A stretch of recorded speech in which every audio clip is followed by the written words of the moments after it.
Hello everyone. তো আজকে আমি তোমাদেরকে শেয়ার করব আমার বার্থডে ভ্লগ। আজ হলো আমার বার্থডে, আর আমি সকালবেলা রেডি হয়ে বেরিয়ে গেছিলাম পড়ানোর জন্য, যেটা আমার ডিউটি। আর তার আগে যাওয়ার আগে আমার যেটা কাজ করতে হয়, এই পুচকুগুলোকে একটু আদর করে যাওয়া। তো ওখানে গিয়ে তো আমি একদম সারপ্রাইজ হয়ে গেছি। এখানে আমার স্টুডেন্টরা আমার জন্য বার্থডে সারপ্রাইজ প্ল্যান করেছে। আর এই কেকটা আমার একটা স্টুডেন্টের মা, মানে একটা বৌদি বানিয়েছিল। আর দেখতেই পাচ্ছ আমার বার্থডে তো ওরা কতটা এক্সাইটেড, আর আমি সকাল সকাল এরকম একটা সারপ্রাইজ পেয়ে আমি তো ভীষণ খুশি। আমার লাইফে ফার্স্ট আমি এত সকাল সকাল কেক কাটছি, আর আমার হাসি দেখে তোমরা বুঝতেই পারছো যে আমি কতটা খুশি হয়েছি। আমি সত্যিই ভাবিনি যে ওরা আমার জন্য এত কিছু ভেবে রেখেছে।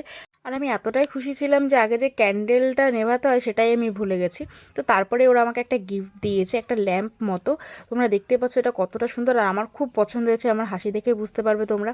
আর তারপরে আমি কেক খেয়ে বেরিয়ে গেছিলাম আমার নেক্সট ব্যাচ পড়ানোতে। সেখানে ওরা আমাকে উইশ করেছিল। তারপর বাড়িতে এসে দেখি দাদা আমার জন্য একটা গিফট রেখেছে।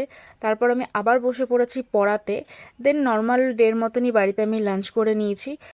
আর আমার বাড়িতে বার্থডে হবে বলে কোনো স্পেশাল কিছু যে হবে সেরকম কোনো ব্যাপার নেই, কিন্তু মা আমার জন্য এখানে পায়েস করেছিল, যেটা খেতে খুবই টেস্টি হয়েছিল। তো তারপর আমি বিকেলবেলা 5টা বাজে তখন আমি রেডি হয়ে নিয়েছি, কারণ আমার এরপর নেক্সট ব্যাচ পড়ানো আছে। আর সেখানে আমি একটু তো বুঝতে পেরেছি যে ওরা আমার জন্য কোনো একটা প্ল্যানিং তো করে রেখেছে, আমি আগের থেকে বুঝে গেছিলাম এটা।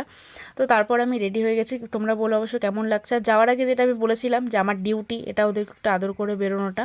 তো ওখানে গিয়ে ওরা তো আমাকে বাইরেই দাঁড় করিয়ে রেখেছে, বলছে পরে ঢুকবে তুমি।